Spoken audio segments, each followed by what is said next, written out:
welcome to the stage, Rosetta Delisle!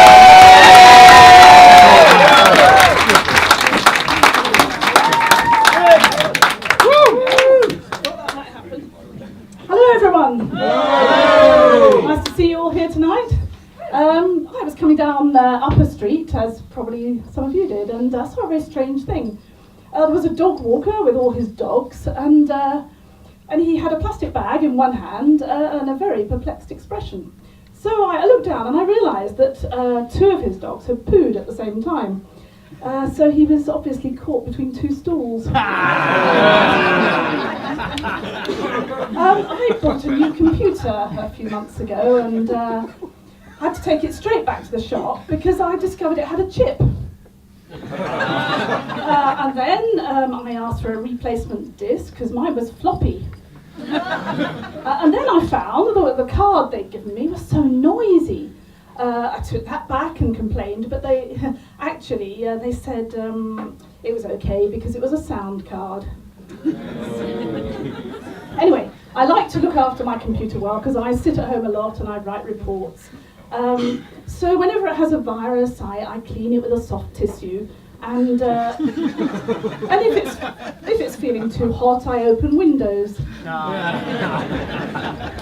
I mean, just occasionally I do go out, and so I worry it might be lonely, so I invite a geek round for cookies. And if it's struggling to get online, which does happen quite a bit, I try to help it by dangling it from a rope. It's a ropey joke, I know, but just trying here.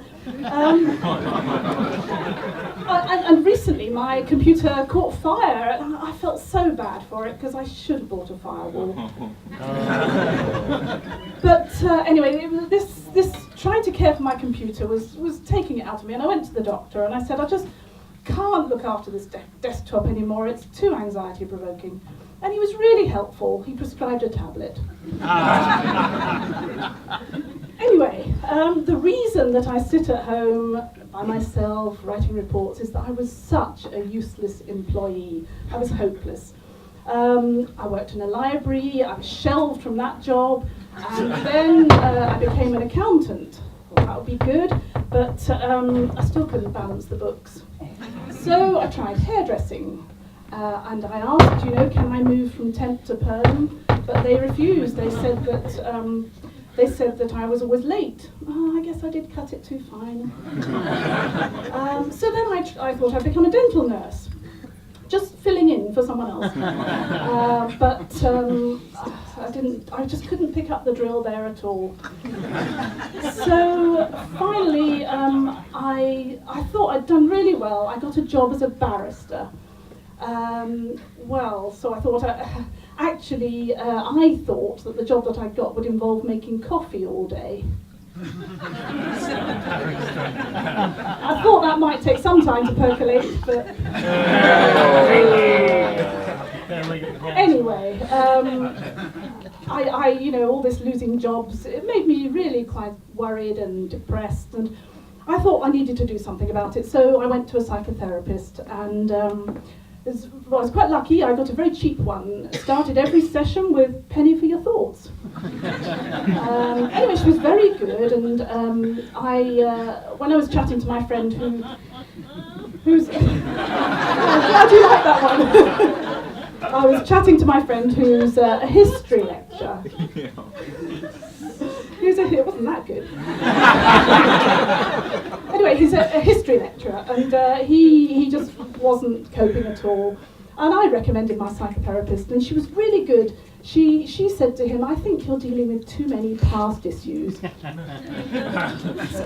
had another friend who went along because he was in electronic surveillance and he'd given up his job. He just couldn't hack it anymore. I was chatting to my neighbour. My neighbour's a dustman, and I recommended therapy for him too because he said he'd been feeling rubbish for ages. And another friend is a squash champion, and she went along because she just felt she was up against a wall. And I do have quite a lot of friends in therapy, clearly, because there's another friend who plays competitive drafts. And she was quite upset because she felt that younger people were coming along and they were jumping over her all the time to get to the top. So I have to say that the psychotherapy didn't really help very much with the anger issues. I think I need to sort of keep going with it because I don't know about anyone here whether you get upset at little things, but little things can spark this anger. And for example, I was in a supermarket yesterday and standing there in the queue, and I noticed one of those people at the front. You know those people who they don't seem to understand the system of supermarkets.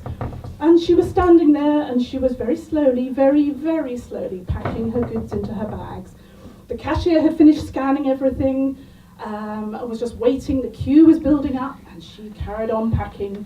And only when she had packed her very last item did she look up, start to rummage in her bag and say, "How much is that?" Anyway, I'm afraid I lost it.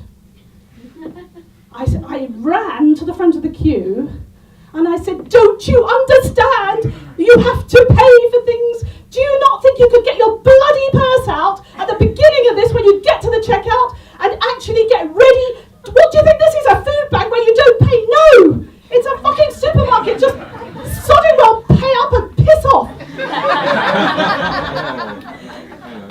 Anyway. On a pleasanter note, I've just come back from Paris, went on Eurostar. And it's lovely going on Eurostar, isn't it? I really don't like driving on holiday anymore. I've given it up because whenever I used to drive on holiday, I always ended up spending time with the AA. In fact, they didn't really do very much to help me because I still drink way too much. Anyway, I don't know if anyone here has been to Paris. Yes, it's a wonderful city, but I do find it very confusing. I mean, I went to La Place de la Concorde, no big planes there. I went to the Petit Palais, but it was enormous. And then I went to Les Pyramides Metro, hoping to see the pyramids, but no, they were outside the Louvre. Really odd.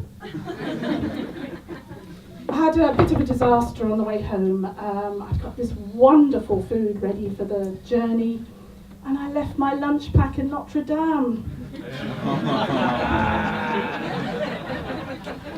And I also tried to find a drink for the journey, but you know, the French, they so love their alcohol, just bottles and bottles everywhere. Couldn't find one. Eventually I found a soft drink on the bottom shelf of a little supermarket. I reckon it was the last tango in Paris.